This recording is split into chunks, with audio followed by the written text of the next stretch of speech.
Encik Kafir, apakah masalah yang dihadapi oleh remaja? Masalah yang dihadapi oleh mereka ialah minum arak, menagih dada, ponting sekolah dan tak tumpu perhatian dalam pelajaran yang saya perasan. Sebagai ibu bapa yang berkerjaya, bagaimanakah Encik meluangkan masa bersama anak? Okey, seperti saya bagi tahu, saya 5 hari bekerja. Kerja saya 8 hingga 7. So setiap kali lepas habis kerja, saya akan terus datang ke rumah, saya akan mandi dan saya akan mandi dulu. And setiap kali saya akan tengok TV atau saya baca buku ke apakah, kadang-kadang saya akan baca newspaper, surat khabar depan diorang, so that diorang akan baca juga. And setiap hari Ahad saya akan bawa saya punya family keluar, tak payah nak beli belah, just keluar pergi makan ke atau pergi ke padang, tempat permainan, tasik macam tu, just spend time with them lah. So bukan saja saya akan bincang, kadang-kadang boleh relax dia punya mind semua. Adakah faktor pengaruh rakan sebaya ini menjadi satu cabaran kepada Encik dalam menangani masalah sosial pada diri anak? Ya, betul. Sebab macam mana pun kita nasihat anak-anak kita, dia spend lot of time dekat anak dia. I mean, dia macam mana pun kita nasihat macam mana pun kita nasihat anak kita, dia luangkan masa yang lebih banyak dengan kawan-kawan dia sahaja. Dia makan bersama, dia dekat kelas pun sama, kalau dia bersukan pun sama. So bila rakan-rakan sebaya buat satu benda tu baik ke tak, dia akan follow juga. Dia akan cuba nak buat, ikuti dia punya perangai. Macam rokok semua, walaupun saya tak rokok, dia kawan dia rokok ke apakah, dia boleh follow benda tu. So saya kena tengok juga kawan yang macam mana dia meluangkan masa itu semualah.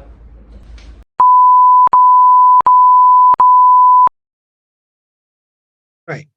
So rasanya bagaimana anak Puan boleh terlibat dalam masalah sosial tersebut? Apa pendapat Puan? Pada pendapat saya, mereka ni lebih mudah terjebak dengan rakan-rakan sebaya mereka. So bila mereka melepak bersama beramai-ramai kan, orang ni cakap macam ni, orang ni cakap macam ni, so diorang pun ingin cuba dan ingin lihat sebab benda tu baru pada mereka kan. So mereka pun nak mencuba. So pengaruh dengan rakan-rakan dan juga gadget amat besarlah menyumbang kepada mereka lah. Itu daripada pendapat saya lah. Right. Okay, so dekat sini saya ingin sentuh sedikit mengenai pendekatan yang diambil oleh Puan untuk menangani masalah sosial dekat kalangan remaja ni. So berdasarkan pengalaman Puan, okay, sekiranya berlaku konflik, berlaku konflik, so di antara Puan dan juga anak remaja Puan, bagaimana Puan menyelesaikan konflik? Apakah contoh konflik tersebut dan apakah jalan penyelesaian yang Puan ambil? Okay, contoh macam anak lelaki saya kan, dia pernah ditangkap merokok dan menonton cerita-cerita lucah. So dan yang perempuan pula ada pernah yang kantoi dengan saya melalui gadget, social media, dia orang posting gambar-gambar yang tak sepatutnya. So daripada tingkah laku yang mereka telah lakukan tu, apa yang saya buat, saya panggil suami, kita duduk semeja, panggil anak-anak, kita berbincang. Kita tanya apa masalah mereka, kenapa mereka buat macam tu, dan kita juga tanya apa punca, dari mana yang mereka tahu benda ni dan kenapa mereka nak buat semua tu. So daripada situ kita jumpa penyelesaian untuk membantu mereka lah, untuk membaiki tingkah laku mereka. Pakar psikologi dan kaunseling Profesor Dr. Muhammad Fazil Chehdin dalam satu kajian cyber security mengenai penyalahgunaan gadget dan juga internet di kalangan remaja, beliau berkata, bagi individu ada 3 punca yang mempengaruhi perilaku seperti itu, iaitu menyalahguna media sosial, ketagihan melampau terhadap gadget serta manipulasi media sosial seperti cubaan menipu atau memburukan orang lain. Sementara bagi ibu bapa atau penjaga pula, kurangnya kefahaman mengenai gadget dan dunia internet tanpa batasan, selain leka akan risiko penggunaannya, sedikit sebanyak mendorong kepada perubahan sikap anak-anak untuk bersikap lebih pasif. So di sini kita dapat lihat berkenaan dengan ketagihan yang melampau terhadap gadget boleh menyebabkan satu kesan yang sangat-sangat negatif dari segi penggunaan mereka terhadap internet dan juga gadget, dan juga memberi impak kepada pergaulan di antara ibu bapa dan juga anak-anak sama ada di dalam rumah. Seperti mana yang dikatakan di sini, sikap anak-anak akan bertukar menjadi lebih pasif sekiranya tidak dikawal oleh ibu bapa.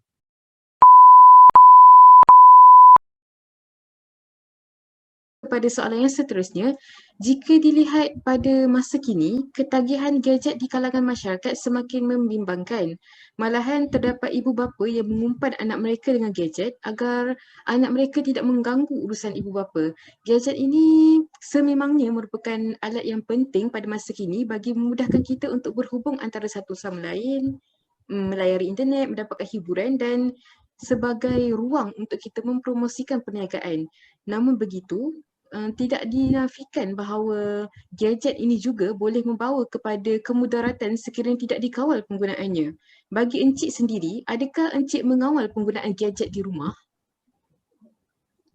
Saya tak kawal sangatlah budak zaman sekarang. Kalau kita tak bagi handphone, nanti dia berayap pergi cyber cafe kan. Tahu-tahu je dah hilang. Tapi bukan bermakna saya tak tegur. Setiap hari saya nasihat, kurang-kurangkanlah tengok handphone tu. Buka buku pula. Pelajaran penting untuk masa depan. Nanti menyesal asyik tengok phone pun bahaya juga untuk kesihatan. Tapi biasalah. Umpama masuk telinga kanan, keluar telinga kiri. Berapakah purata anak Encik menggunakan telefon bimbit setiap hari? Memang tak lepaslah daripada tangan. Melainkan kalau dia pergi sekolah. Nanti sampai pukul 3 pagi tak tidur lagi. Dia main game dengan kawan-kawan. Sampai kalau minta tolong susah sebab nak main game. Adakah Encik memantau laman web atau laman sosial yang dilayari oleh anak Encik? Tak. Saya risau juga. Nanti dia memberontak kerana saya ganggu privasi dia kan. Tapi yang saya tahu dia memang selalu main game dengan kawan-kawan.